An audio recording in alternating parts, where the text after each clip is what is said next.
Good afternoon from Sacred Space at Titania's Realm. It's 3:42 p.m.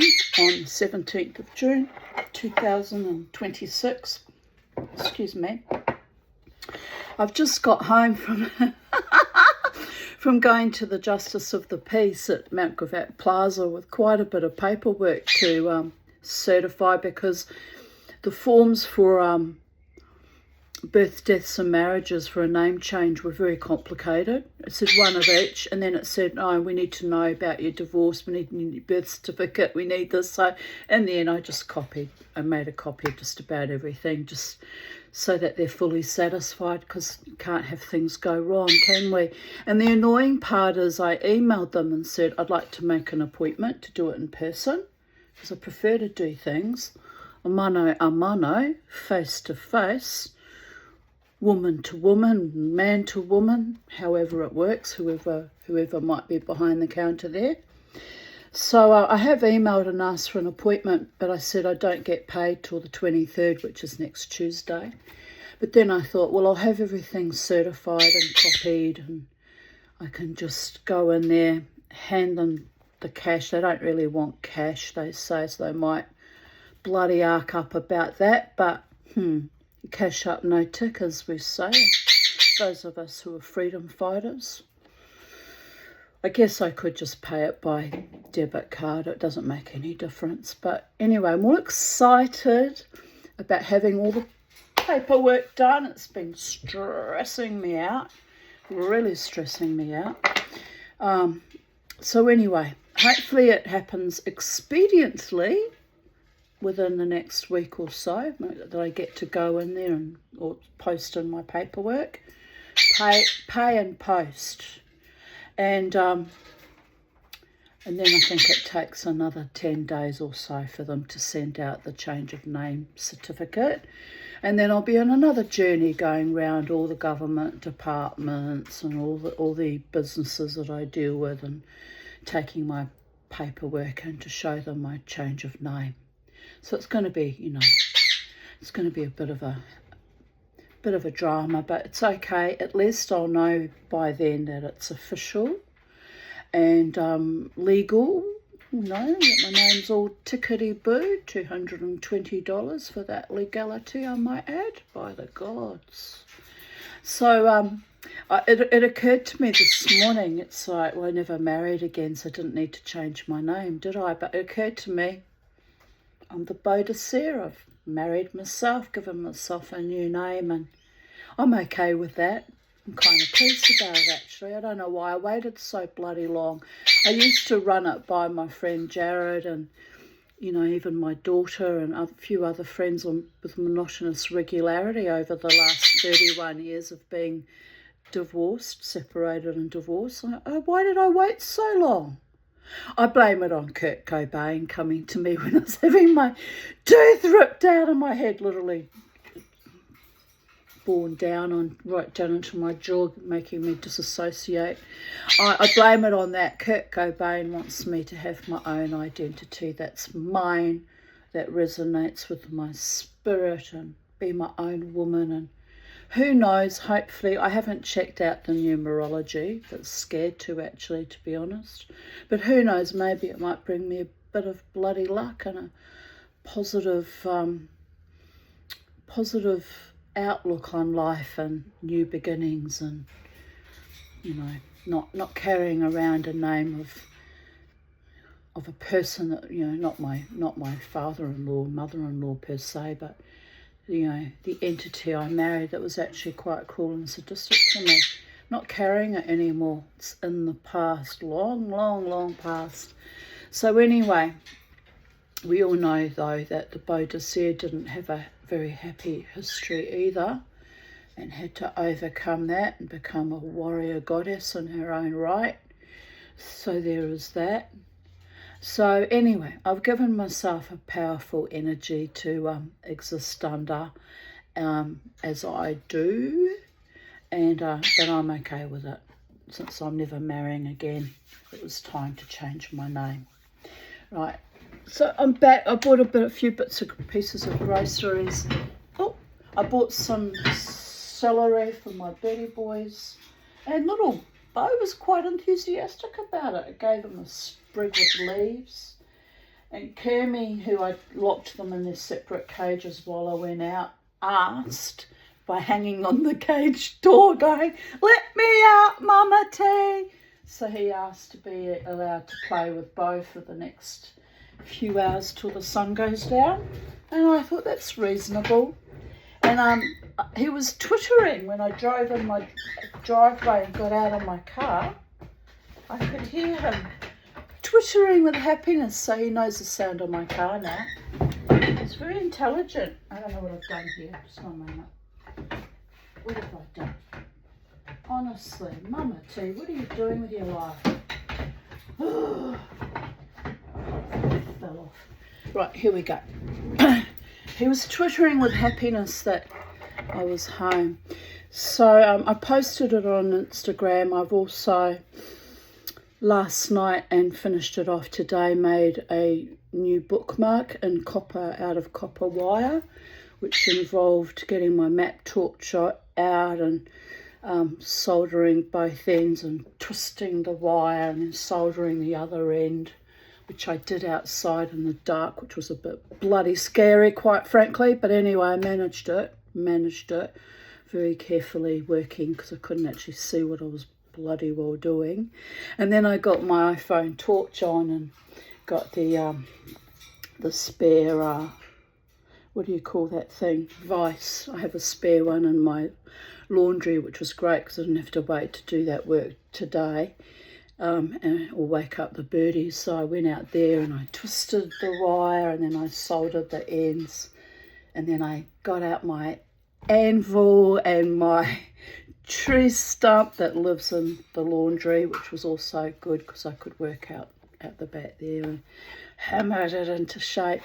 And then, yeah, spent most of the morning sanding it down and finishing it off and drilling a hole so that it, the little dingle dangle can hang off it. And it's just a silly little thing, but it's so much bloody wet, would you believe? Anyway, I've put Protector Clear on it, so it's drying as we speak. Should be dry by now, actually. I'm considering maybe putting a second coat on it because, it gets rubbed up against a fair bit, being a bookmark on the pages. Might do that, give it 2 coats. And then the other thing I did was I had this little carved ornamental plate holder that never actually held any plates. The plates always fell off it.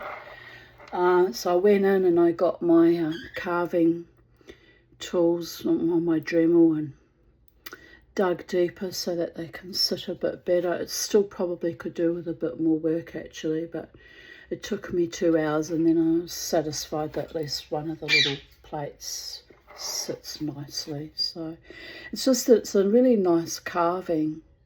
Do you want me to show you what I'm talking about? Visual aids, because not everyone on YouTube is on my Instagram or Facebook.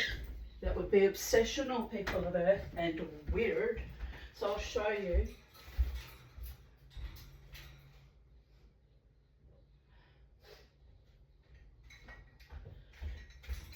But I've been upset for months. Very upset because this used to have the most beautiful mother of pearl. I'll show you. Where is it? Under here. Which I've still got to go and buy the CA glue. My local Bunnings is fairly useless, doesn't sell it, so I've got to go to a bigger store to do inlay with, glue inlay. But this, look, I'm devastated. I'm still devastated to this day. If I can ever find another similar carved one somewhere and replace it. But that used to sit in that and constantly fall over and fall out. But what happened was, look how beautiful it was little Kermie, flew up on top and knocked it down. And you can't see it very well. Oh, yes, you can. It's got egrets on it. beautiful egrets. So what I'm going to do is the broken ones that broke off carefully, and I'll have to wear a respiratory mask. I know, fellow jewelers and artists. I'm going to carefully cut them out with my trusty Dremel, wearing my respiratory mask. Can you see that? And inlay them, because waste not, what not. It's broken now. I mean, technically I could CA glue it together, but no, it won't be the same. So anyway, it used to sit in this thing, which looks lovely, but is actually fairly useless, because that would have sat perfectly now that I've remade it. Upsetting that I didn't think about it all these years ago. So anyway, I went in and I dug a channel in there, wider and deeper. I don't know why it wasn't done like that by whoever carved this thing in the first place. Just couldn't be asked, I guess. They did all that work to make it beautiful. The lovely flowers, I've polished it up and everything. And look at all that work they did. And then when it got to this part, they just went blah, gave up. The mumitude never gives up when she sees something that she thinks is beautiful and worth renovating. So I spent today carving that, and I even flattened the feet a bit more so it's less wobbly. It still wobbles a bit though. And I'm not sure how I'm going to fix that, because it would have to go on a really flat sanding belt to get all 4 feet the same size. I tried with my Dremel, but it's still not 100%. But I tell you what, it's better than it was. Yes, tiny bit better than it was, not much better. Right, so that's my story. I've got all my little bits of, what's that one? Aha. Carefully preserved broken mother of pearl. So if I ever see another shell like that, would have been made by somebody in China, and they'd be hideously expensive, because this was a vintage piece from my mother. Look how exquisite it was. I just love mother of pearl, how it catches the light and gleams. Look at that. It was such a beauty. I really was thrilled when I inherited it. It was one of the most favourite things that I inherited. And my little birdie boy broke the egrets. It's because Kermie's a jealous bird. He was jealous of the mother of pearl egrets. Not really, he didn't know what it was. He doesn't know what it was. Anyway, so that's my next project, is I've got to find that special glue. It costs a fortune. It's about $50 with when you buy the glue and the accelerator, and fairly toxic bloody stuff too, I might add. Here's all my other little rescued little bits and pieces trying to rescue, because I'm not very good at inlay, but I could inlay them into my beautiful canteen. I'll show you what I mean by that. I'll just move over here. My cutlery canteen, can you see it? Let me see. I've got a feather on here. Oh yeah. Which I did that with power shell. And then of course I got that off centre, didn't I? But oh well. And I inlaid little bits of power shell in it. So I could add little, in each corner, a little egret, or I could leave it as it is. I also bought that letter T for Titania's Realm and sterling silver, and painted over these little hasps I bought, and I made little, I did this some years ago now. I made little handles out of fork tines to go in the hasp. So, all that creativity, and now it just sits around looking pretty, doing nothing. Never mind. Oh, Kermie. Calm your farm, Kermie. It's only to Mama. Never mind, people of Earth, we'll get there. We will get there. So, once I've got my name legally done, legally changed, permanently and legally, I've got to get new business cards made. Jared did the graphic design for that. I don't know what I'm going to do because I need to change my surname to Bodicea, and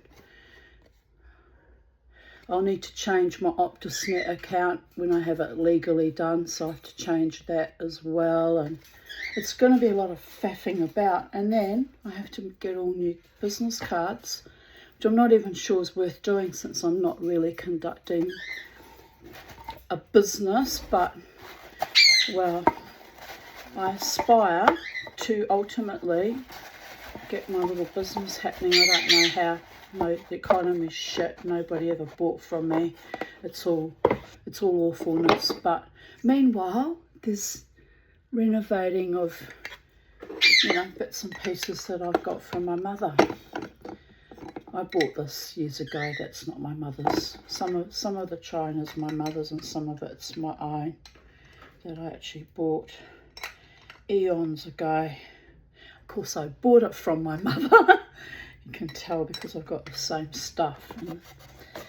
Anyway, so I think the little Furstenberg, what is it, little chicken, sits quite nicely in that. Looks quite handsome in that. The other plates don't fit. They're all got wider lips, so I made it specifically to fit this one so that at least the holder can be used, because it's a shame somebody went to all that hard work and then it couldn't be used properly because it was breaking things. What am I going to do about that wobble? That's going to drive me bats because it's not sitting flat. I wonder if I can just get a sandpaper down while I'm talking to you, multitask, and just sand it down so that it's even. Would that work?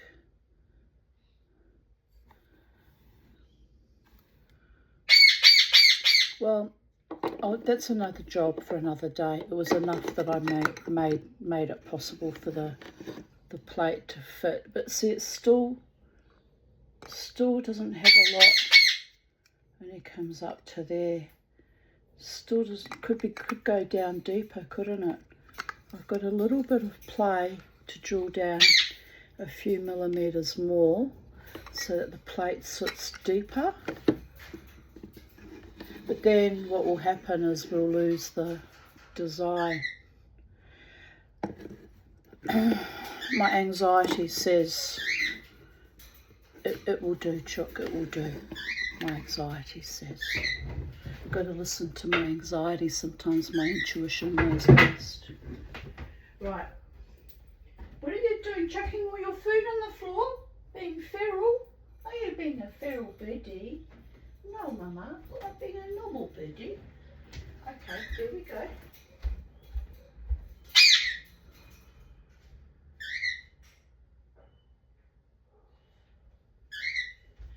Right.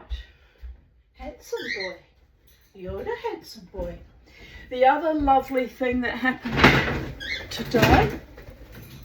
It's all right, my darling. It's just Mama been crashing. I've got to find a better place for that magazine rack. I'll store my bits of wood in. So it keeps falling down here. It's driving me bats too, quite frankly. Right, we'll do it that way. Oh, I'm out of breath now. Right, let me put this away so that it's sorted and nice for when I'm ready to do the inlaying. It's a big bloody job. A bloody big job. But you know, bit by bit I get things done as I get into my zone. It's like that. I've got to be in my zone.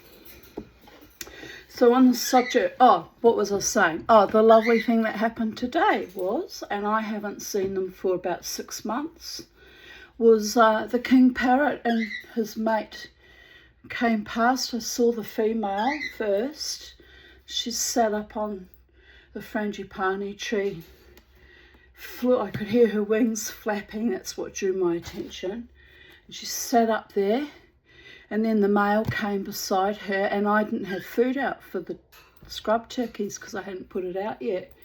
And so I ran down my little hill under the house. I had to pull the sack of grain out, had to cut it open, I had to pour it into the bucket I had to carry the heavy 20 kilo bucket.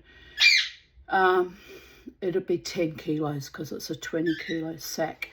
So I had to drag that up the hill, pour it in a bowl. By the time I did all that, the king parrots had flown away. Oh, I was so disappointed because I wanted to feed them. But anywho, what's going on up here? I left some seeds up on top of the potting little cupboard I have out there, but they haven't come back. Oh, but anyway, it's always a good day when the king parrots come to visit because they're beautiful and I love them. Right, let us continue on with chapter 2 of the 21 minutes in. Chapter 2 of Isaac Asimov, and it's going to be a long video because we're 22 minutes in and I haven't even started yet. So 21 minutes in. So let us continue with Isaac Asimov, chapter 2, Runaround, which is pretty much what I've been doing this afternoon. I'm so glad I got that paperwork done. It's been grinding my gears. I like to do things instantaneously. So it doesn't always work out for me when I run out of bloody money. $220. That's a lot. But anyway, $220 is worth its weight in gold, having my own unique identity that doesn't belong to anyone. Not my daughters, not my former husband, not my mother, and not my father, and not my half-sister. No one. Mine. My identity, all of my little own self. Let me say, freedom for and to the Bodicea. Right. Helps to be a bit mad, doesn't it? But it's good. It's a good name and I'm happy with it. Right. Chapter 2, Runaround. Let's hope that the birth, deaths and marriages don't reject my name and give me the runaround, because it is possible for them to take your money and reject your name. They actually put that into all the forms. It's awful, isn't it? Threaten you before you even get out of the starting box. Well, if they do that, I've made my mind up. I'll use the name anyway. I just legally will have to remain Aaron's until I die, which I will be fair pissed off about. But there's ways around things. There's ways around things. Could leave this. If they interfere with my name and be any more bureaucratic savagery, makes me tempted to move country actually. But what's the point? It's the same everywhere. It's the globalist, elitist control dramas and savagery. I'm trying to co-create a better world that I can exist in peacefully and joyfully with my ancient Icenian queen title. But, well, baby steps, babies. 61 years struggling to find my way on planet Earth. It's a bit extraordinary, actually. Right, chapter 2, 24 minutes in. It was one of Gregory Powell's favourite platitudes that nothing was to be gained from excitement.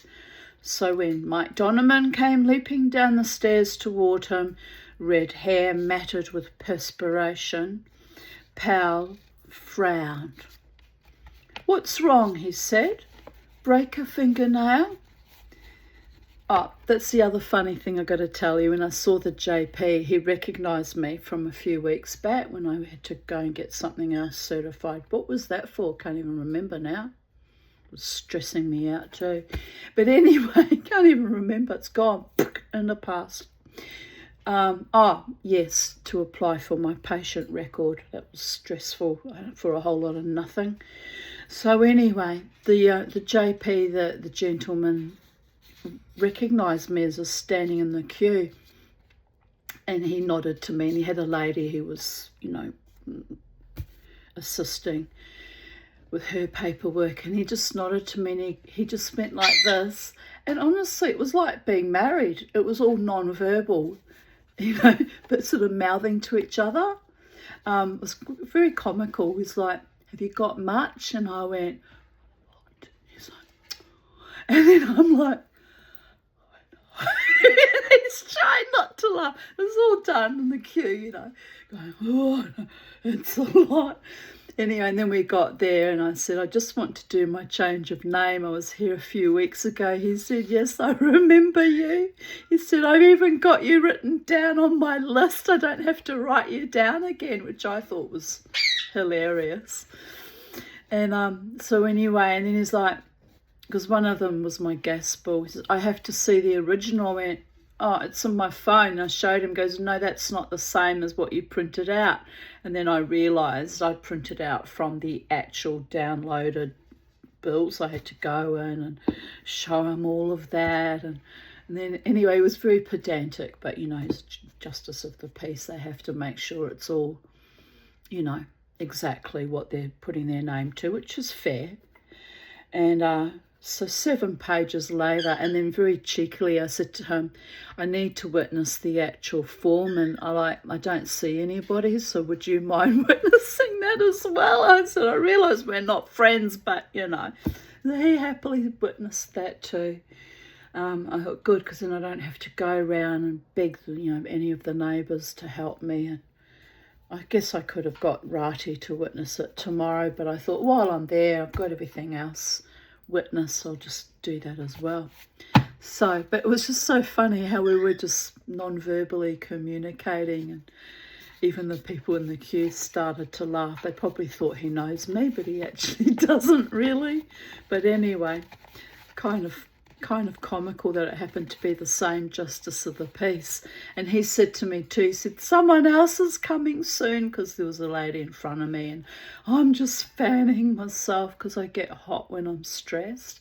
And I'm like, "It's okay, you officially don't start till 3 anyway." It was like 12 minutes to 3. But anyway, very nice man, very kind, and a bit officious, but you have to do what you got to do. So we'll carry on with the story. "What's wrong?" he said. "Break a fingernail?" "Yeah," snarled Donovan feverishly. "I spent hours yesterday polishing up my earrings." Or was it the day before? They look really good when they're polished up. They are really quite wonderful, but they're heavy. Procrastinate, Tanya, procrastinate. On with the story. I'm excited, can you tell, about my new name, my new identity, my new life. Still stuck in Housing Commission in the same little house, but that's okay. One thing I can change, my energetic name attachment, and the rest can fall into place at the appointed time. Right, where were we? "Yeah," snarled Donovan feverishly. "What have you been doing in the sub-levels all day?" He took a deep breath and blurted out. Speedy never returned. Powell's eyes widened momentarily, and he stopped on the stairs. Then he recovered and resumed his upward steps. He didn't speak until he reached the head of the flight, and then, "You sent him after the selenium?" "Yes." "And how long has he been out?" 5 hours now." Silence. This was a devil of a situation. Here they were, on Mercury, exactly 12 hours, and already up to the eyebrows in the worst sort of trouble. Mercury had long been the jinx world of the system. but this was drawing it rather strong, even for a jinx. Please God, let there be no more jinxes. No more jinxes, people of Earth. 2024 was a terrible year for being jinxed. Never mind. We've moved past that now. We're slowly healing from it all. One more tooth to go and that'll be the last of the jinxes. Oh, please God. I really hope so. Anyway, my beautiful friend Tarina wrote a message to me because I mentioned that I have the cataract in my right eye and that I'm terrified of having to have needles in my eyes, and my eyes are so sensitive at the best of times. And I'm terrified of any further surgeries of any kind, dealing with any doctor of any kind of distinction. And she said that she had a retina tear last year, and she said actually they did it all by laser, and she said it wasn't actually, there was no what's the word, nothing invasive. So I said, well, that gives me comfort, because that's going to be the next problem child, is dealing with that eyeball. Anyway, hopefully they're just going to monitor it yearly. Hopefully it's going to be fine for a while, for a long, long while. But Ezrat Hashem, by the will of God. Pal said, start at the beginning and let's get this straight. They were in the radio room now with its already subtly antiquated equipment, untouched for the 10 years previous to their arrival. Even 10 years, technologically speaking, meant so much. Compare Speedy with the type of robot they must have had back in 2005. But then advances in robotics these days were tremendous. Powell touched his still gleaming metal surface gingerly. The air of disuse that touched everything about the room and the entire station was infinitely depressing. Donovan must have felt it. He began.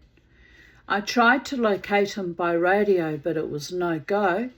Radio isn't any good on the Mercury sun side, not past 2 miles anyway. That's one of the reasons the first expedition failed, and we can't put up the ultra-wave equipment for weeks yet. Skip all that. What did you get? I located the unorganised body signal in the short wave. It was no good for anything except his position. I kept track of him that way for 2 hours and plotted the results on the map. There was a yellowed square of parchment in his hip pocket, a relic of the unsuccessful first expedition, and he slapped it down on the desk with vicious force, spreading it flat with the palm of his hand. Reminds me of a Chinese mathematics teacher I had in Wellington Girls College. He used to slap his hand on my work with hairs, very hairy backs of his hands, so hairy they would curl all around themselves, and I would look down at the hair in his hands and I'd start heaving, and of course any explanation on the mathematics, which was in a very strong Chinese accent, and the hairiness, just everything I would just leave my body and I wouldn't take anything in. Terrible, isn't it? It's not his fault that he was Chinese and had an accent. It's probably not his fault that he had really hairy hands either, but it was to a teenage girl. It just made me want to heave, you know. I wasn't a racist even as a child. It wasn't about racism. It was just about his aggression and his attitude, not really wanting to help me, and he could see that I was the class dunce when it came to mathematics too. So it got to the stage that I just didn't ask for help anymore. I just didn't care. he realised it too. He put a really scathing, nasty comment on my school report, and I was like, you know what, I don't care. I asked him for help 20 times, and 20 times he couldn't really help me, so what do I care? There's a wonderful invention, it's called a calculator. And if I really need to know really complicated, high-end and, mathematics, I'll hire a mathematics professor to work out the minutiae with. Never ever needed to do that, funnily enough. By the time I became this age, computers do it all for you mostly. You only need to know mathematics as an art form, or if you choose to be, a nuclear physicist or rocketry or some other complicated thing that need to know that language. IT, I guess. Although IT is a bit different, isn't it? It uses coding.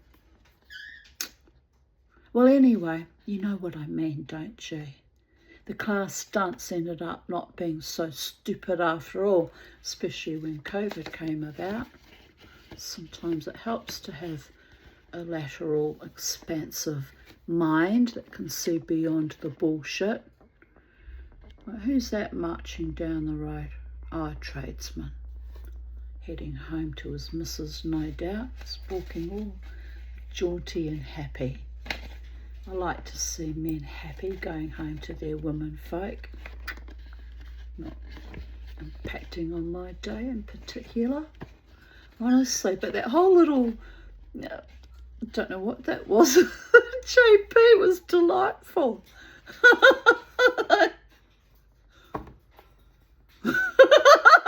It's hilarious. I used to talk to my friends in the bands non-verbally like that, with gestures, and they would nod and I would nod, and we'd seem to understand what we were saying to each other. Or I thought we did anyway. Apparently, miscommunication must have occurred, because, well, never mind about that. We're moving on, people of Earth. But it's quite comical when you can communicate, with gestures non-verbally, or even telepathically. Telepathic skills need to be encouraged in our population, people of Earth. Learned how to manage and differentiate between what thoughts are yours and what thoughts are someone else's, and eliminate the control dramas that can happen with that too, by the gods. It's an art form too, up there with high mathematics. Right.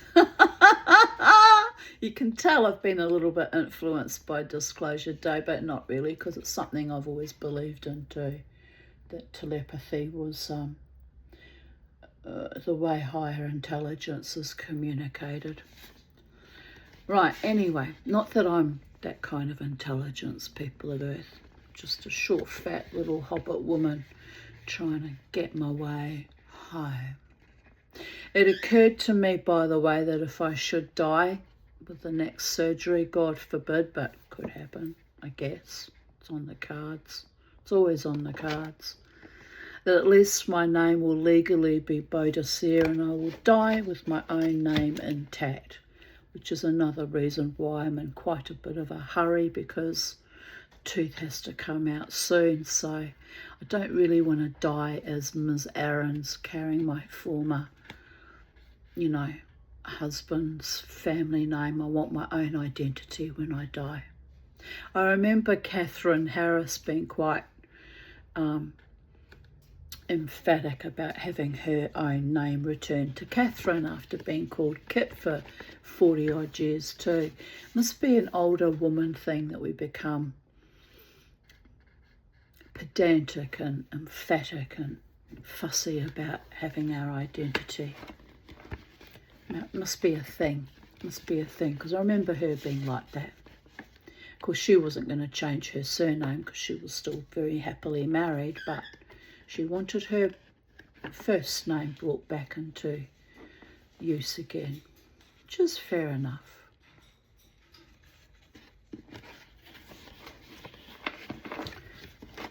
Right.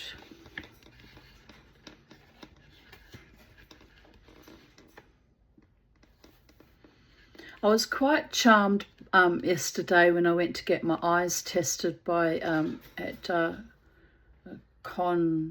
what is their name? Con Pinkless or something. The young man, I think he's Con's son, Michael. I think they're related anyway. He tested my eyes, but I was very charmed by him, apart from the fact that he doesn't seem to pay attention. He kept saying, "You got headaches all the time because of this eye problem." But I don't have any headaches. 3 times I had to tell him I'm not having headaches. I'm just having blurred vision and, having difficulty picking out certain words. But apart from that confusion, he actually says my name, my first name, Tanya. He actually says it properly. It's very rare. It's very rare in Australia to find people who will say my name properly, like my New Zealand and or Russian way. That's very charming. He at least made the effort to get my name right. So that was nice. Anyway, I'm waiting on my glasses. That will happen, no doubt, in the next few weeks too. In the next few weeks, babies, new name, same looking glasses. I was determined to get the same ones, but new ones, because she said they get brittle over time. With new bifocals, we're just cooking on gas, and then my hair will be eventually growing out all the grey, and I'll be all one unique colour, and new name, grey hair. What's next, babies? Who knows? Only the gods can know. Right.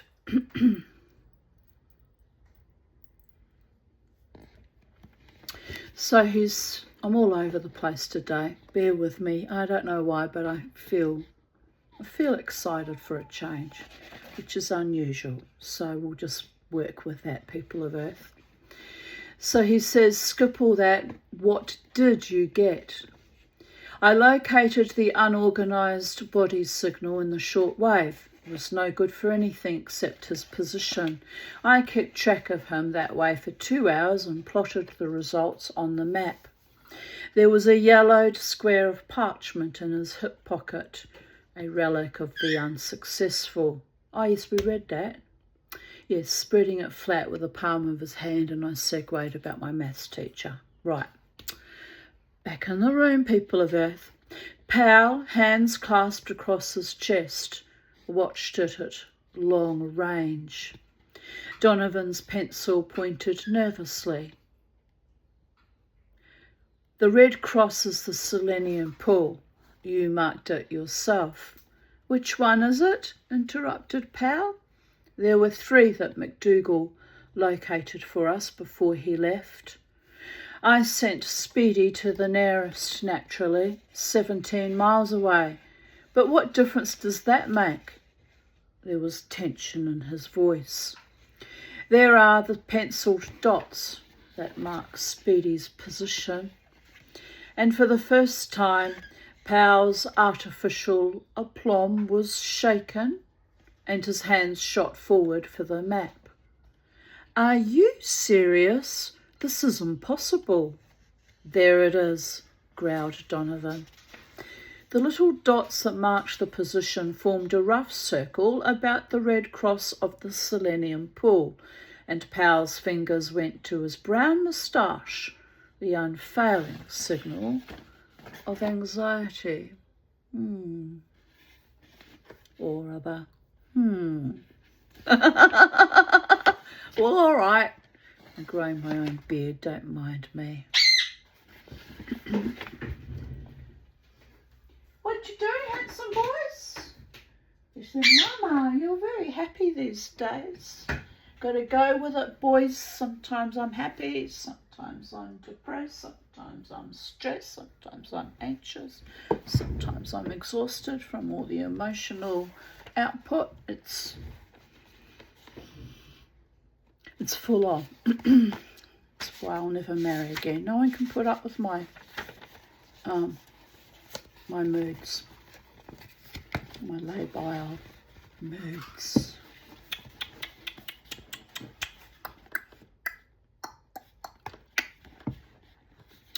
Donovan added, "In the 2 hours I checked on him, he circled that damned pool 4 times.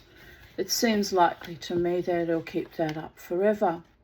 Do you realise the position we're in?" Powell looked up shortly and said nothing. Oh yes, he realised the position they were in. It worked itself out as simply as a syllogism. The photocell banks that alone stood between the full power of Mercury's monstrous sun and themselves were shot to hell. The only thing that could save them was selenium. The only thing that could get the selenium was Speedy. If Speedy didn't come back, no selenium. No selenium, no photocell banks. No photo banks. Well, death by slow broiling is one of the more unpleasant ways of being done in. Like living in Brisbane, Australia in the peak of summer. Just like being slowly bloody boiled too, I might add. But now it's winter and I'm enjoying winter actually. Very much enjoying it till it gets colder with the August winds. What date are we? 17th of July, so a couple more weeks, maybe 3-4 weeks, and it'll be very, very cold. Right, our version of very cold is not the same as everyone else's version of very cold. But the August winds can be quite unpleasant, bitter and biting, but like in New Zealand, the howling southerlies from the Cook Strait, straight off of Antarctica during my childhood, were very bitter indeed. Right, where were we? Donovan rubbed his red mop of hair savagely and expressed himself with bitterness. "Will be the laughing stock of the system, Greg. How can everything have gone so wrong so soon? The great team of Powell and Donovan sent out to Mercury to report on the advisability of reopening the Sunside mining station with modern techniques and robots, and we ruin everything the first day. A purely routine job too. We'll never live it down." "We won't have to, perhaps," replied Powell quietly. "If we don't do something quickly, living anything down, or even just plain living, will be out of the question. Don't be stupid. If you feel funny about it, Greg, I don't. 'Twas criminal sending us out here with only one robot, and it was your bright idea that we could handle the photocell banks ourselves. Now you're being unfair. It was a mutual decision, and you know it. All we needed was a kilogram of selenium, a still-head dielectrode plate, and about 3 hours' time. And there are pools of pure selenium all over Sunside. McDougall's spectroreflector spotted 3 for us in 5 minutes, didn't it? What the devil? We couldn't have waited for next conjunction. Well, what are we going to do? Pal, you've got an idea. I know you have, or you wouldn't be so calm. You're no more a hero than I am. Go on, spill it. We can't go after Speedy ourselves, Mike, not on the Sunside. Even the new INSO suits aren't good for more than 20 minutes in direct sunlight. But you know the old saying, set a robot to catch a robot. Look, Mike, maybe things aren't so bad. We've got 6 robots down in the sub-levels that we may be able to use, if they work. If they work. There was a glint of sudden hope in Donovan's eyes. You mean 6 robots from the first expedition? Are you sure? They may be sub-robotic machines. 10 years is a long time as far as robot types are concerned, you know. No, they're robots. I've spent all day with them and I know. They've got positronic brains, primitive of course. He placed the map in his pocket. Let's go down. The robots were on the lowest sub-level, all 6 of them surrounded by musty packing cases of uncertain content. They were large, extremely so, and even though they were in a sitting position on the floor, legs straddled out before them, their heads were a good 7 feet in the air. Donovan whistled. Look at the size of them, will you?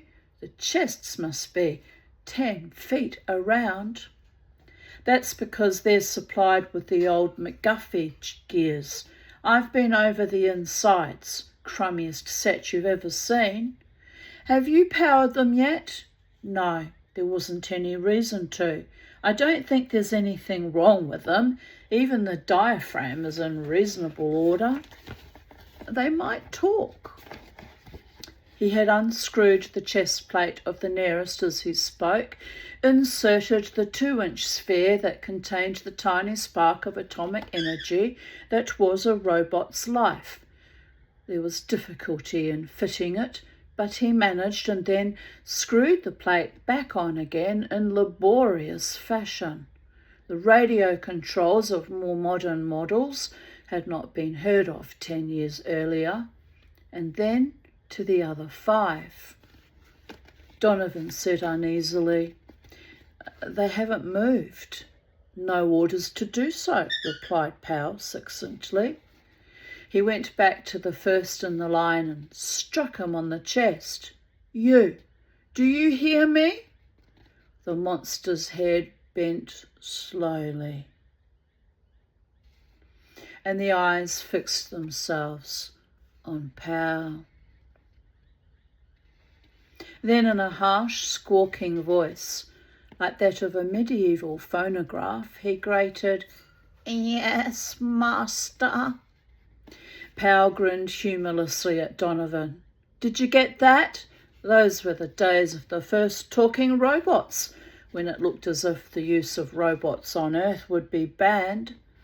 The makers were fighting that, and they built good, healthy slave complexes into the damned machines. It didn't help them, muttered Donovan. No, it didn't, but they sure tried. He turned once more to the robot. Get up. The robot towered upwards slowly, and Donovan's head craned, and his puckered lips whistled. Powell said, Can you go out upon the surface in the light? There was consideration while the robot's slow brain worked. Then, Yes, master. Good. Do you know what a mile is?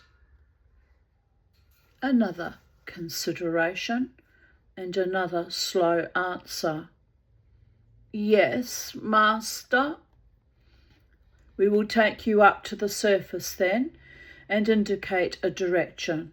You will go about 17 miles, and somewhere in that general region you will meet another robot, smaller than yourself. You understand so far? Yes, master. You will find this robot and order him to return. If he does not wish to, you are to bring him back by force. Donovan clutched at Powell's sleeve. Why not send him for the selenium direct? Because I want Speedy back, nitwit. I want to find out what's wrong with him. And to the robot, all right, you follow me. The robot remained motionless, and his voice rumbled. Pardon, master, but I cannot. You must mount first.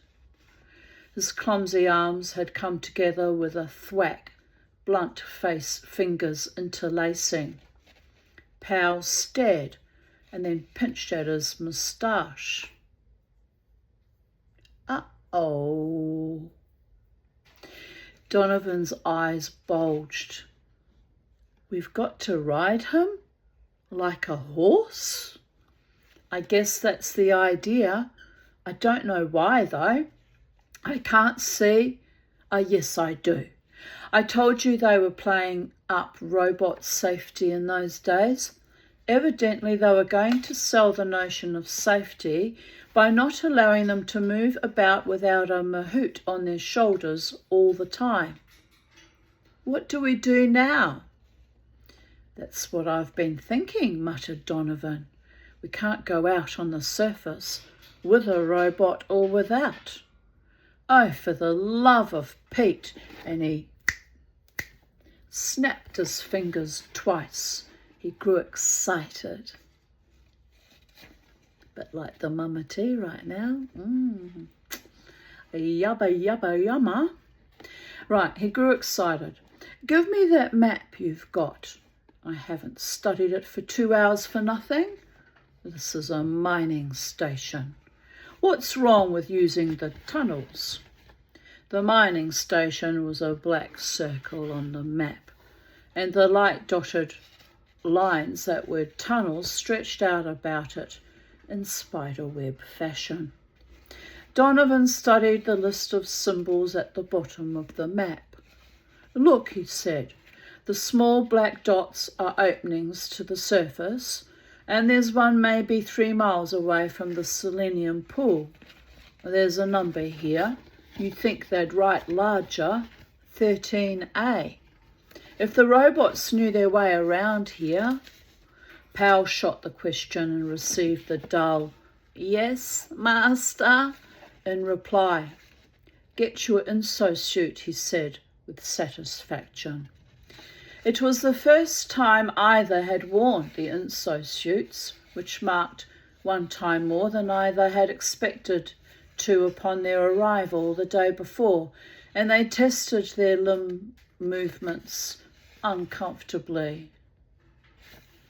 The inso suit was far bulkier and far uglier than the regulation spacesuit, but withal considerably lighter due to the fact that they were entirely non-metallic in composition. Composed of heat-resistant plastic and chemically treated cork layers, and equipped with a desiccating unit to keep the air bone dry, the inso-suits could withstand the full glare of Mercury's sun for 20 minutes. 5 to 10 minutes more as well, without actually killing the occupant. And still the robot's hands formed the stirrup, nor did he betray the slightest atom of surprise at the grotesque figure into which Powell had been converted. Powell's radio-harshened voice boomed out. "Are you ready to take us to exit 13A? "Yes, master." Good, thought Powell. They might lack radio control, but at least they were fitted for radio reception. "Mount one or the other, Mike," he said to Donovan. He placed a foot in the improvised stirrup and swung upward. He found the seat comfortable. There was the humped back of the robot, evidently shaped for the purpose. A shallow groove along each shoulder for the thighs, and 2 elongated ears, whose purpose now seemed obvious. Powell seized the ears and twisted the head. His mount turned ponderously. "Lead on, Macduff." But he did not feel at all light-hearted. So I'm just laughing at me trying to sound like I'm talking through a inso suit. The gigantic robots moved slowly with mechanical precision through the doorway that cleared their heads by a scant foot, so that the two men had to duck hurriedly along a narrow corridor in which their unhurried footsteps boomed monotonously and into the airlock. The long, airless tunnel that stretched to a pinpoint before them brought home forcefully to Powell the exact magnitude of the task accomplished by the first expedition, with their crude robots and their start-from-scratch necessities. They might have been a failure. What are you doing, gorgeous boys? They might have been a failure, but their failure was a good deal better than the usual run of the system's successes. The robots plodded onward with a pace that never varied and with footsteps that never lengthened. Powell said, "Notice that these tunnels are blazing with lights and that the temperature is Earth normal. It's probably been like this all the 10 years that this place has remained empty. How's that? Cheap energy, cheapest in the system. Sun power, you know, and on Mercury's sun side. Sun power is something. That's why the station was built in the sunlight rather than in the shadow of a mountain. It's really a huge energy converter. The heat is turned into electricity, light, mechanical work, and what have you. So the energy is supplied. And the station is cooled in a simultaneous process."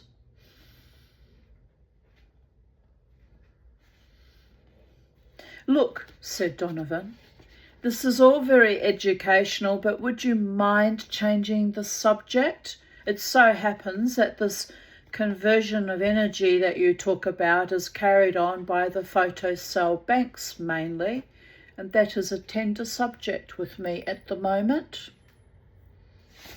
Powell grunted vaguely. Why is that not sitting straight, by all the gods? Right. Powell grunted vaguely. Tricky spoon.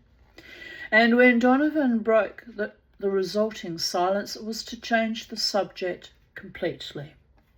"Listen, Greg, what the devil's wrong with Speedy anyway? I can't understand it." It's not easy to shrug shoulders in an inso suit, but Powell tried it. "I don't know, Mike. You know he's perfectly adapted to a Mercurian environment. Heat doesn't mean anything to him, and he's built for the light gravity and the broken ground. He's foolproof, or at least he should be." Silence fell, this time silence that lasted. "Master," said the robot, "we are here." "Eh?" Powell snapped out of his semi-drowse. "Well, get us out of here, out to the surface." They found themselves in a tiny substation, empty, airless, ruined. Donovan had inspected a jagged hole in the upper reaches of one of the walls by the light of his pocket flash. "Meteorite, do you suppose?" he had asked. Powell shrugged. "To hell with that. It doesn't matter. Let's get out." A towering cliff of a black basaltic rock cut off the sunlight, and the deep night shadow of an airless world surrounded them. Before them, the shadow reached out and ended in knife-edge abruptness into an all but unbearable blaze of white light that glittered from myriad crystals along a rocky ground. "Space," rasped Donovan. "It looks like snow." And it did. Powell's eyes swept the jagged glitter of Mercury to the horizon and winced at the gorgeous brilliance. "This must be an unusual area," he said. "The general albedo of Mercury is low and most of the soil is grey pumice. Something like the moon, you know. Beautiful, isn't it?" He was thankful for the light filters in their Visi plates. Beautiful or not, a look at the sunlight through straight glass would have blinded them inside of half a minute. Donovan was looking at the spring thermometer on his wrist. "Holy smokes, the temperature is 80 centigrade. Powell checked his own and said, a little high atmosphere, you know." "On Mercury? Are you nuts?" "Mercury isn't really airless," explained Powell in absent-minded fashion. He was adjusting the binocular attachments to his Visi plate, and the bloated fingers of the inso-suit were clumsy at it. There is a thin exhalation that clings to its surface, vapours of the more volatile elements and compounds that are heavy enough for Mercurian gravity to retain. You know, selenium, iodine, mercury, gallium, potassium, bismuth, volatile oxides. The vapours sweep into the shadows and condense, giving up heat. It's a sort of giant still. In fact, if you use your flash, you'll probably find that the side of the cliff is covered with, say, hoar sulphur, or maybe quicksilver dew. It doesn't matter though. Our suits can stand a measly 80 indefinitely. Powell had adjusted the binocular attachments so that he seemed as eye-stalked as a snail. Donovan watched tensely. "See anything?" The other did not answer immediately, and when he did, his voice was anxious and thoughtful. "There's a dark spot on the horizon that might be the selenium pool. It's in the right place, but I don't see Speedy." Powell clambered upward in an instinctive striving for a better view, till he was standing in unsteady fashion upon his robot's shoulders. Legs straddled wide, eyes straining, he said, I think, yes, it's definitely he. He's coming this way." Donovan followed the pointing finger.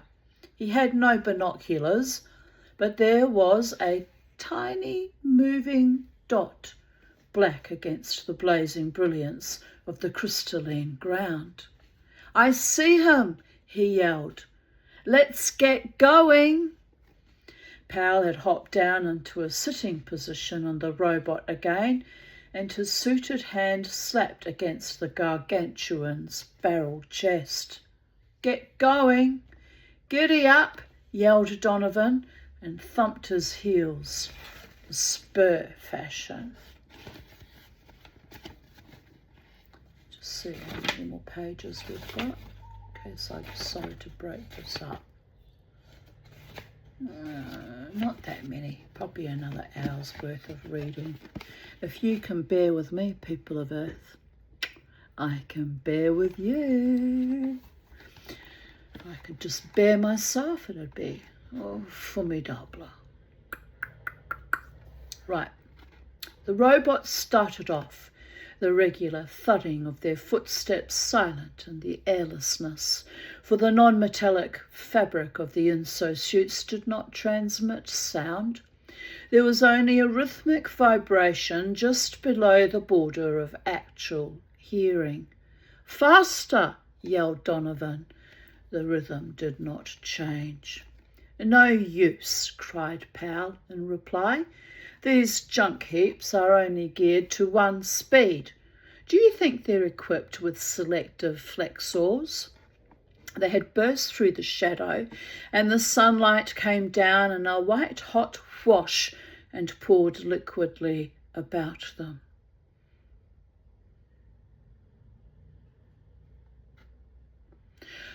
Donovan ducked involuntarily. Wow, is it imagination, or do I feel heat? You feel more presently, was the grim You'll feel more presently, was the grim reply. Keep your eye on Speedy. Robot SPD-13 was near enough to be seen in detail now. His graceful, streamlined body threw out blazing highlights, as he loped with easy speed across the broken ground. His name was derived from his serial initials, of course, but it was apt nevertheless, for the SPD models were amongst the fastest robots turned out by the United States Robot and Mechanical Men Corps. Hey, Speedy, howled Donovan, and waved a frantic hand. Speedy, shouted Powell, come here. The distance between the men and the errant robot was being cut down momentarily, more by the efforts of Speedy than the slow plodding of the 50-year-old antique mounts of Donovan and Powell. They were close enough now to notice that Speedy's gait included a peculiar rolling stagger, a noticeable side-to-side lurch, which is how I walk when I'm tired. It's true, I roll like a sailor on shore leave. I don't know why that is.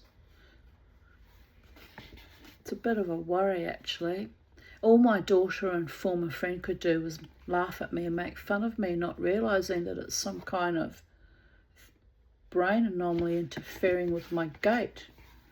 Well, anyway, they're not in my life now, so happy Mama T, happy freedom to the Bodicea.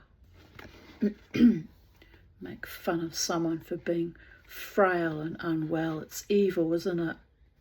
Yes, it truly is evil. Well, anyway, a noticeable side-to-side lurch, and then as Powell waved his hand again and sent maximum juice into his compact headset radio sender in preparation for another shout, Speedy looked up and saw them. Speedy hopped to a halt and remained standing for a moment with just a tiny, unsteady weave, as though he was swaying in a light wind. Powell yelled, "All right, Speedy, come here, boy." And the weird thing is, he'd do these lovely things for me, you know. So on the one hand, he'd be lovely, and on the other hand, he'd be vicious. And this all came about post-2020 with the everyone obliterated themselves with. So brain anomaly happening in their little headspaces too. It's beyond bizarre how they changed and became more and more vicious and sadistic. Beyond bizarre. Of course, I'm not perfect either, but at least I wasn't bloody sadistic to anyone. It was just foul.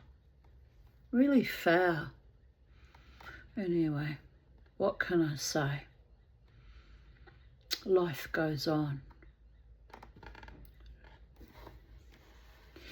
Speedy hopped to a halt and remained standing for a moment, and with just a tiny unsteady weave, as though he was swaying in a light wind.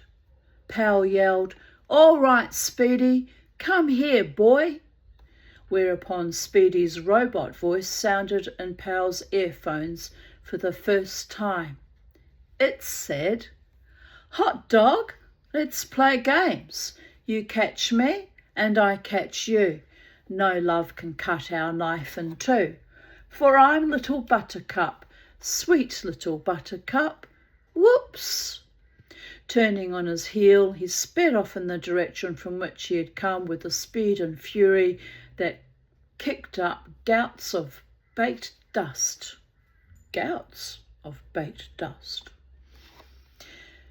And his last words as he receded into the distance were, "There grew a little flower 'neath a great oak tree," followed by a curious metallic clicking that might have been a robotic equivalent of a hiccup. Donovan said weakly, "Where did he pick up the Gilbert and Sullivan? Say, Greg, he's drunk or something?" "If you hadn't told me," was the bitter response, "I'd never realise it. Let's get back to the cliff. I'm roasting." It was Powell who broke the desperate silence. "In the first place," he said, "Speedy isn't drunk, not in the human sense, because he's a robot, and robots don't get drunk. However, there's something wrong with him which is the robotic equivalent of drunkenness." "To me, he's drunk," stated Donovan emphatically. "And all I know is that he thinks we're playing games, and we're not. It's a matter of life and a very gruesome death. All right, don't hurry me. A robot's only a robot. Once we find out what's wrong with him, we can fix it and go on." "Kermie, you need to go in your own cage, mister. Yes, it's night time now. Kermie boy, time for bed. Come on. Time to go back to bed in your own cage. Good boy. I know you understand me. I know you do." He does understand me, he's just playing dumb. Wonder where he learnt that from, playing dumb to survive your life. God, I did that for 61 years too. I'm not prepared to play dumb anymore for anyone or anything. To hell with it. And monsters taking advantage of my illness and my vulnerabilities. Bloody monsters. Right, here we go. "We can fix it and go on. Once," said Donovan sourly. Powell ignored him. "Speedy is perfectly adapted to normal Mercurian environment, but this region," and his arms swept wide, "is definitely abnormal. There's our clue. Now, where do these crystals come from? They might have formed from a slowly cooling liquid, but where would you get liquid so hot that it would cool in Mercury's sun?"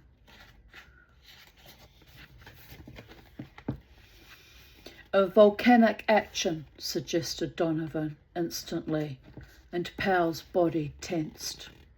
"Out of the mouths of sucklings," he said in a small, strange voice, and remained very still for 5 minutes. Then he said, "Listen, Mike, what did you say to Speedy when you sent him after the selenium?" Donovan was taken aback. "Well, damn it, I don't know. I just told him to get it." "Yes, I know, but how?" "Try to remember the exact words." I said, "Speedy, we need some selenium. You get it such and such a place. Go get it. That's all. What more did you want me to say?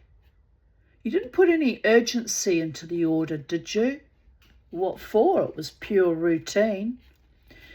Powell sighed. "Well, it can't be helped now, but we're in a fine fix." He had dismounted from his robot and was sitting back against the cliff. Donovan joined him and they linked arms. In the distance, the burning sunlight seemed to wait cat and mouse for them, and just next them, I think he meant just next to them, the two giant robots were invisible but for the dull red of their photoelectric eyes that stared down at them, unblinking, unwavering and unconcerned. Unconcerned, as was all this poisonous mercury, as large in jinx as it was small in size. Powell's radio voice was tense in Donovan's ear. Now look, let's start with the 3 fundamental rules of robotics, the 3 rules that are built most deeply into a robot's positronic brain. In the darkness, his gloved fingers ticked off each point. We have 1. A robot may not injure a human being or, through inaction, allow a human being to come to harm. We've already had them go run amok, haven't we? I think it was in Japan some years ago. Murderous robot ran amok that killed a few people. Yes, Mama T put that into her memory banks. Another thing not to ever have faith in. AI or robots. 2, continued Powell. A robot must obey the orders given it by human beings except where such orders would conflict with the first law. Right? And 3, a robot must protect its own existence as long as such protection does not conflict with the first or second laws. Right? Now where are we? Exactly at the explanation. The conflict between the various rules is ironed out by the different positronic potentials in the brain. We'll say that a robot is walking into danger and knows it. The automatic potential that Rule 3 sets up turns him back. But suppose you order him to walk into that danger. In that case, Rule 2 sets up a counter potential higher than the previous one, and the robot follows orders at the risks of existence. Well, I know that. What about it? Let's take Speedy's case. Speedy is one of the latest models, extremely specialised, and as expensive as a battleship. It's not a thing to be lightly destroyed.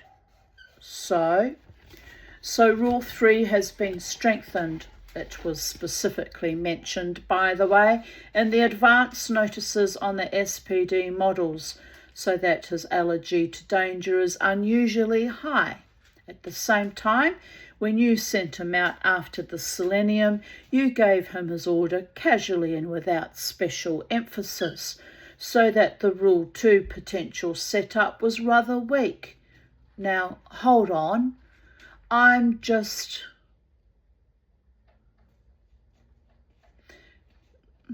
newsflash from Corey Feldman. Apparently he's still alive. Don't know what happened to him, but I hope you're feeling better, Corey Feldman. They've been gunning for you ever since you spoke out about the child sexual abuse, because that's what they do. Gun for the victims instead of deal with the perpetrators. Evil bastards. But anyway, where were we? You gave him his order casually and without emphasis, so that the Rule 2 potential setup was rather weak. Now hold on, I'm just stating facts. Who's chewing on their beaks when they should be in their own little cage? Kermy boy. I'm going to have to put him in his cage. Just while we're stating facts, just bear me a moment, people of Earth. Come on, my beautiful boy. Honestly, it was clean before, and look at it. Anarchy and chaos. Seeds everywhere. Marati's coming tomorrow. Marati. Yes. Mama will have to clean the floor before Rati comes. Oh. Yeah, good boy. You're a good boy. And you're a good boy too, little boy. Little bye-bye, baby. Tried to bite me in the face this morning, which wasn't very nice. But anywho, it's just what it is. Right, you're a good boy going back in your cage, because you know it's sleepy birdie bye time. Sleepy birdie bye time. Right, you ready? I'm going to throw this over you. It's going to go whoosh. Almost got it in one, number two. Almost. One day I'll perfect the art. Yeah, good boy, you ready to go to sleep? You tired, birdies? You do anything today listening to Mama making things work for her? I like it when I can make things work for me. Have everything all perfect and lovely and usable. Yes. Which reminds me, I've got to give that little copper bookmark a second coat. Yes, my boys. Hello, pretty bird. You pretty birdie. Alright, we'll leave this open a bit till the sun goes down. You can still watch Mama read stories or whatever. Whatever you like, birdie boys. I'll just turn the heater on. It's getting cold here already. It's ridiculous. It's not that cold. Yes. Good boy. You good boy, little boy. He's all excited. The skies are interesting pale golden colour tonight. Yesterday was a bright red sunset. Tonight it's gold. It's probably bloody pollution, if truth be known. Well, anyway. Right, where were we? We said we stopped at stating facts. All right, go ahead. I think I get it. You see how it works, don't you? There's some sort of danger centering at the selenium pool. It increases as he approaches, and a certain distance from it, the rule 3 potential, unusually high to start with, exactly balances the rule 2 potential, unusually low to start with. What you doing? What you doing, flippity jippity boy?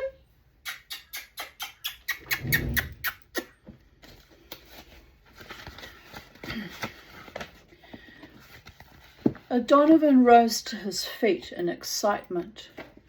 And it strikes an equilibrium, I see. Rule 3 drives him back, and Rule 2 drives him forward. So he follows a circle around the selenium pool, staying on the locus of all points of potential equilibrium. And unless we do something about it, he'll stay on that circle forever, giving us the good old runaround. Then more thoughtfully, and that half the way is what makes him drunk. At potential equilibrium, half the positronic parts of his brain are out of kilter. I'm not a robot specialist, but that seems obvious. Probably he's lost control of just those parts of his voluntary mechanism that a human drunk has. Very pretty. But what's the danger? If we knew what he was running from, you suggested it. A volcanic action. Somewhere right above the selenium pool is a seepage of gas from the bowels of Mercury. Sulfur dioxide, carbon dioxide, and carbon monoxide. Lots of it, and at this temperature. Donovan gulped audibly. Carbon monoxide plus iron gives the volatile iron carbonyl. And a robot, added Powell, is essentially iron. Then grimly, there's nothing like deduction. We've determined everything about our problem but the solution. We can't get the selenium ourselves. It's still too far. We can't send these robot horses because they can't go themselves, and they can't carry us fast enough to keep us from crisping. And we can't catch Speedy because the dope thinks we're playing games, and he can run 60 miles to our 4.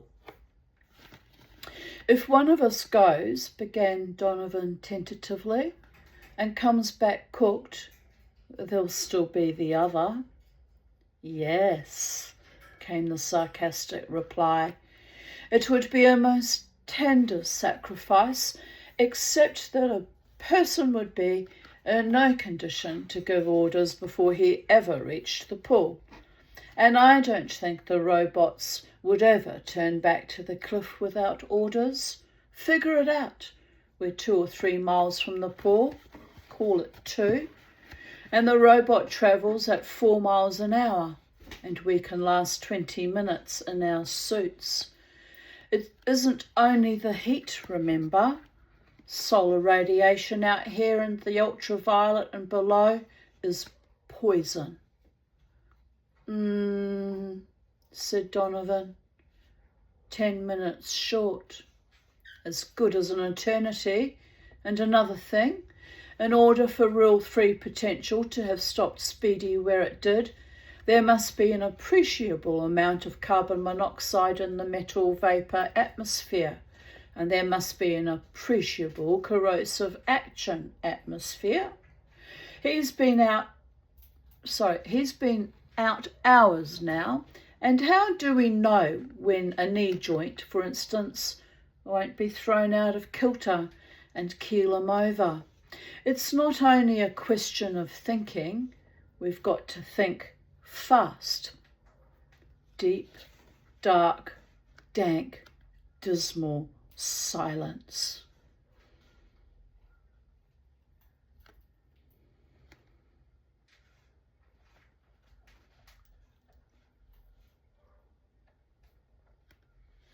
Donovan broke it, voice trembling in an effort to keep itself emotionless.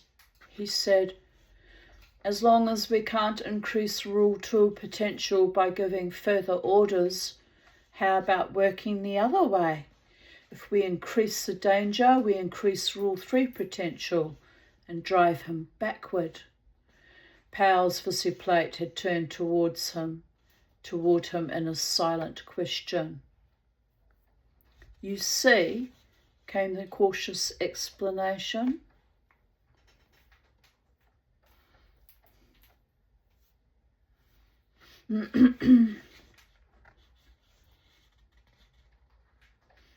All we need to do to drive him out of his rut is to increase the concentration of carbon monoxide in his vicinity.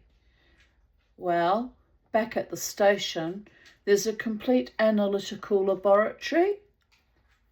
Naturally, assented Powell. It's a mining station. All right. There must be pounds of oxalic acid for calcium precipitations. Holy space, Mike, you're a genius. So, admitted Donovan modestly. It's just a case of remembering that oxalic acid on heating decomposes into carbon dioxide, water, and good old carbon monoxide. College chem, you know. Powell was on his feet and had attracted the attention of one of the monster robots by the simple expedient of pounding the machine's thigh. Hey, he shouted. Can you throw, master? Never mind. Powell damned the robot's molasses-slow brain. He scrabbled up a jagged, brick-sized rock. Take this, he said, and hit the patch of bluish crystals just across that crooked fissure. You see it? Donovan pulled at his shoulder. Too far, Greg. It's almost half a mile off. Quiet, replied Powell. It's a case of Mercurian gravity and a steel throwing arm. Watch, will you? The robot's eyes were measuring the distance with machinely accurate stereoscopy. His arm adjusted itself to the weight of the missile and drew back. In the darkness, the robot's motions went unseen, but there was a sudden thumping sound as he shifted his weight, and seconds later the rock flew blackly into the sunlight. There was no air resistance. to slow it down, nor wind to turn it aside, and when it hit the ground, it threw up crystals precisely in the centre of the blue patch. Powell yelled happily and shouted, "Let's go back after the oxalic acid, Mike." And as they plunged into the ruined substation on the way back to the tunnels, Donovan said grimly, "Speedy's been hanging about on this side of the selenium pool ever since we chased after him. Did you see him?" "Yes." "I guess he wants to play games." "Well, we'll play him games." They were back hours later with 3-litre jars of the white chemical and a pair of long faces. The photocell banks were deteriorating more rapidly than had seemed likely. The two steered their robots into the sunlight and toward the waiting Speedy in silence and with grim purpose. Speedy galloped slowly toward them. "Here we are again. Whee! I made a little list, the piano organist, all people who eat peppermint and puff it in your face." "We'll puff something in your face," muttered Donovan. "He's limping, Greg." "I noticed that," came the low, worried response. "The monoxide'll get him yet, if we don't hurry." They were approaching cautiously now, almost sidling to refrain from setting off the thoroughly irrational robot. Powell was too far off to tell, of course, but even already he could have sworn the crack-brained Speedy was setting himself for a spring. "Let her go," he gasped. "Count 3. 1, 2. The steel arms drew back and snapped forward simultaneously, and 2 glass jars whirled forward in towering parallel arcs, gleaming like diamonds in the impossible sun. And in a pair of soundless puffs, they hit the ground behind Speedy in crashes that sent the oxalic acid flying like dust. In the full heat of Mercury's sun, Powell knew it was fizzing like soda water. Speedy turned to stare, then backed away from it slowly, and as slowly gathered speed. In 15 seconds he was leaping directly toward the 2 humans in an unsteady canter. Powell did not get Speedy's words just then, though he heard something that resembled lovers' professions when uttered in Hessians. He turned away, back to the cliff. "Mike, he's out of the rut and he'll be taking orders now. I'm getting hot." They jogged toward the shadow at the slow, monotonous pace of their mounts, and it was not until they had entered it and felt the sudden coolness settle softly about them that Donovan looked back. "Greg!" Powell looked and almost shrieked. Speedy was moving slowly now, so slowly, and in the wrong direction. He was drifting back to his rut, and he was picking up speed. He looked dreadfully close and dreadfully unreachable in the binoculars. Donovan shouted wildly, "After him!" and thumped his robot into its pace, but Powell called him back. "You won't catch him, Mike. It's no use." He fidgeted on his robot's shoulders and clenched his fist in tight impotence.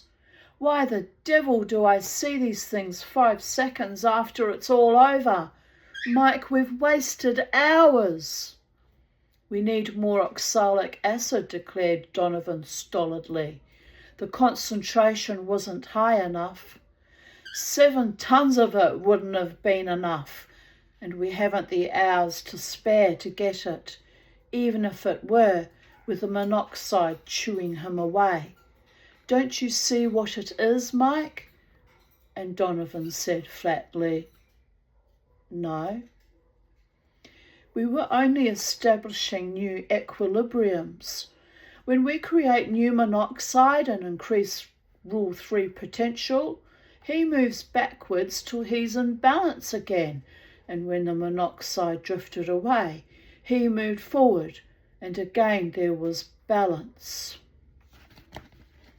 Powell's voice sounded thoroughly wretched. "It's the same old runaround. We can push at Rule 2 and pull at Rule 3, and we can't get anywhere. We can only change the position of balance." Oh, I've got a stabbing pain with my arthritic joint in my finger. Just now, like someone stabbed me. Ouch. I'm not even doing anything with my fingers.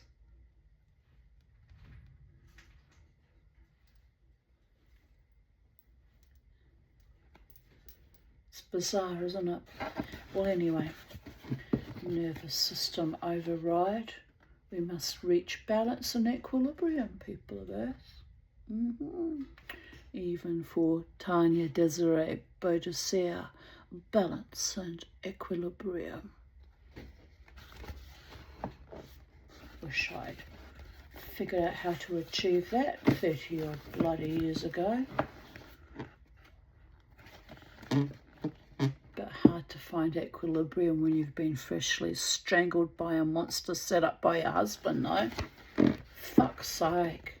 Well, that was the trouble, wasn't it? The fuckery with a fuckwit.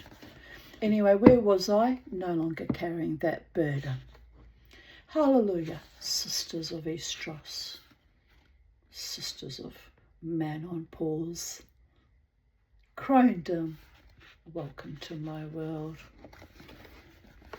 It's going to get exponentially better and better and better, babies. Anyway, if I survive, that is. If I survive. And I probably will. It's what I do best. And then he pushed his robot closer to Donovan so that they were sitting face to face, dim shadows in the darkness, and he whispered, "Mike, is it the finish, Dolly? I suppose we go back to the station, wait for the banks to fold, shake hands, take cyanide, and go out like gentlemen." He laughed shortly. "Mike," repeated Powell earnestly, "we've got to get speedy." "I know." "Mike," once more, and Powell hesitated before continuing. "There's always Rule 1. I thought of it earlier, but it's desperate." Donovan looked up and his voice livened. "We're desperate." "All right. According to Rule 1, a robot can't see a human come to harm because of his own inaction. 2 and 3 can't stand against it. They can't, Mike. Even when the robot is half cray, well, he's drunk. You know he is. It's the chances you take." "Cut it. What are you going to do?" "I'm going out there now and see what Rule 1 will do. If it won't break the balance, then what the devil? It's either now or 3 or 4 days from now. Hold on, Greg. There are human rules of behaviour too. You don't go out there just like that. Figure out a lottery and give me my chance." Who's playing loud music and being weird? Don't know. Honestly, people.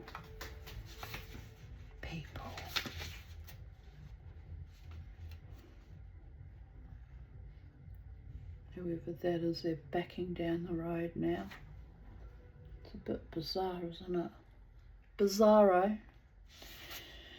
Right, where were we? Hold on, Greg. Oh, we read that. figure out a lottery and give me my chance. All right, first to get the cube of 14 goes. And almost immediately, 27:44, Donovan felt his robot stagger at a sudden push by Powell's mount, and then Powell was off into the sunlight. Donovan opened his mouth to shout, and then clicked it shut. I'm going to take my earrings off, they're heavy. I've been wearing them all day, so enough is enough now. They did look lovely though. They did look lovely.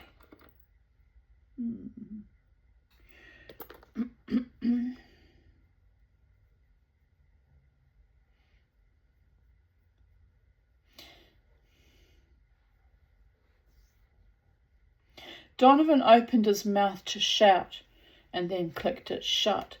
Of course the damn fool had worked out the cube of 14 in advance and on purpose, just like him.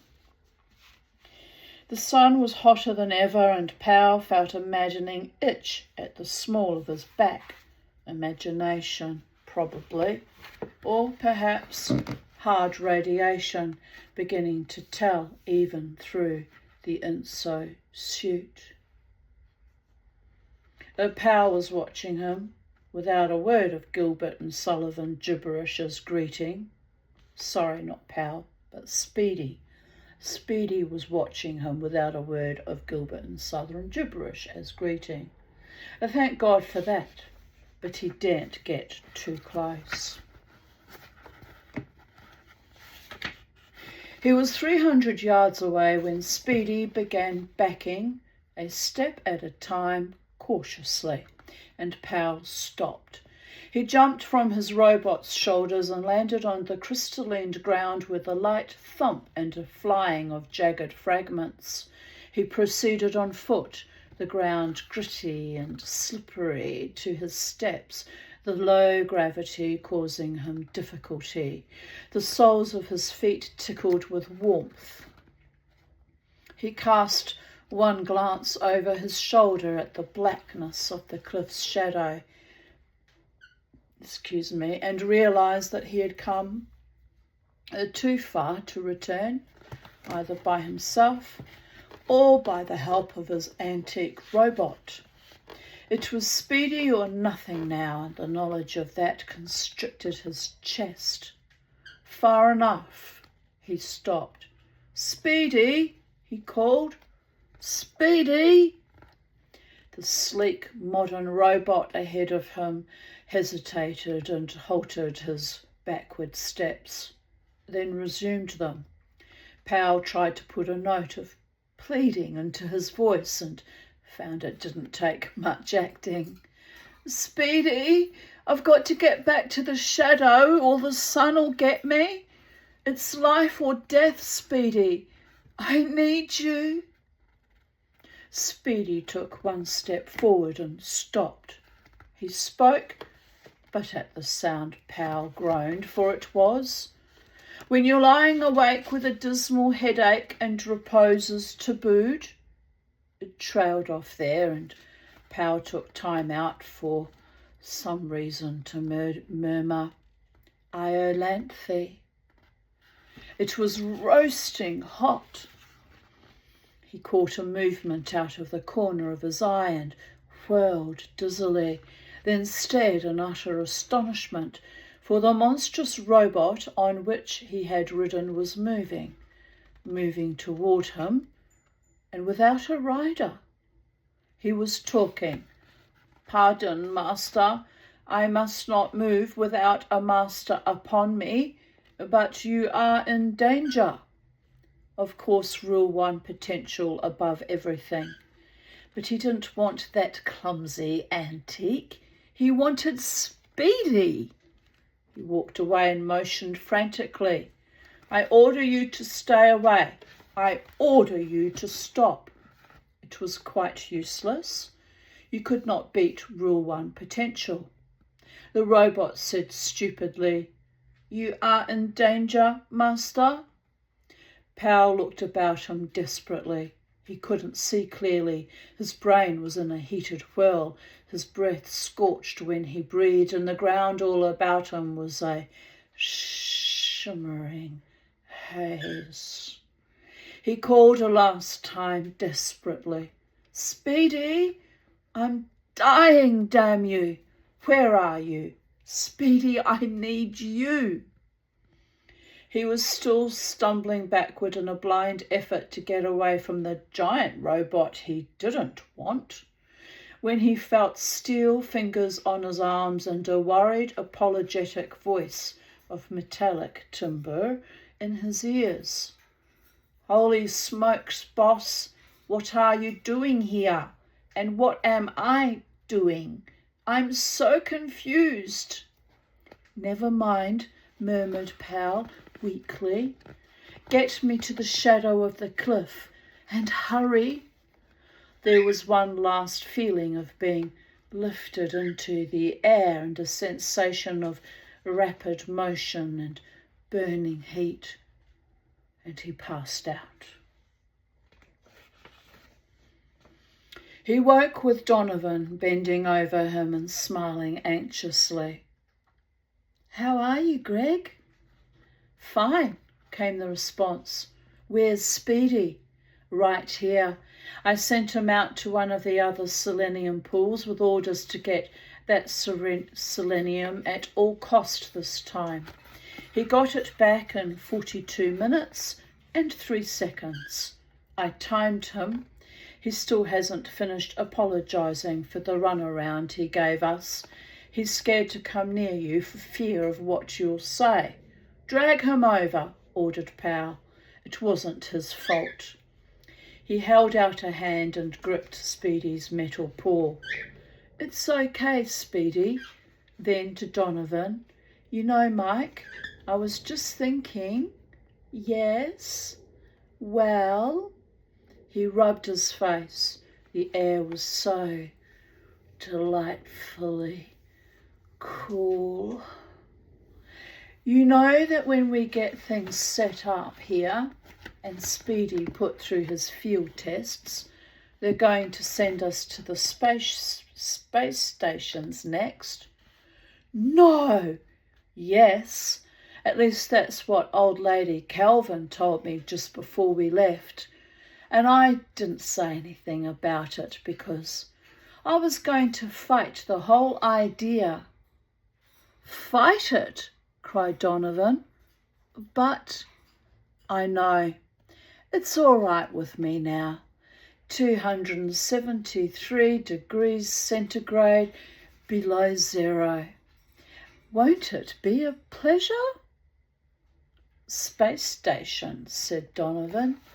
"Here I come." And thus concludes today's reading and Mama Tea musings and segues of even date the 17th of June 2026. The sun has just gone down and still a tiny bit of light there, of twilight out on the horizon, and little Bo's been twittering to tell me, "Get out of my room, Mama T. I need to go to sleep, Mama T. I's the boss of this house, Mama T." "Okay, little handsome Bo. Good night, my little Kumi boy. I love you." And I love you too, Bo. And I love you all too, fellow earthlings of planet Earth and all other sentient beings of love, light, truth, holiness, decency, compassion, generosity, kindness, peace, benevolence out there in the wider cosmos. Bye for now. Take good care, be of good cheer, and remember, as always, to always look on the bright side of life. Bye-bye.